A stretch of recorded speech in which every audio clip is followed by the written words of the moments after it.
মাত্র ৬০ টাকা খরচ করে আজকে আমি তৈরি করব এত সুন্দর একটি টেডি বিয়ার। হাতের কথা চিন্তা করে হাতে একটু হ্যান্ড ক্রিম ইউজ করে নিলাম।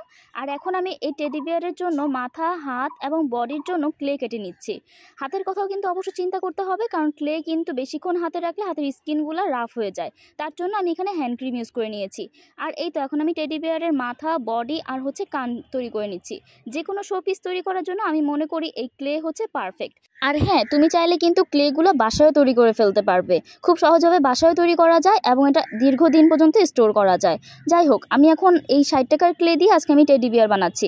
দেখো, কথা বলতে বলতেই কিন্তু টেডি বিয়ার প্রায় রেডি হয়ে গিয়েছে। তোমরা তোমাদের মন মতো যে কোনো ধরনের শেপ দিয়ে তৈরি করতে পারো। আমি আজকে এখানে ব্রাউনিশ রেখেছি। আর এখানে আমি চোখগুলো দিয়ে দিচ্ছি সাদার উপরে, হালকা কালো দিয়ে দিলে কিন্তু একদম রিয়েলিস্টিক লাগছে। আর এবার আমি একটু কালো মার্কার দিয়ে ডিজাইন করে নিলে কিন্তু আমার টেডি বিয়ার একদম রেডি। ও হ্যাঁ, এখনও কিন্তু শেষ হয়নি। তারপর আমি এখানে একটু ফ্লাওয়ার দিয়ে নিচ্ছি, যার কারণে একটু বেশি সৌন্দর্য লাগছে। আর এই তো হয়ে গেল আমার এই টেডি বিয়ার।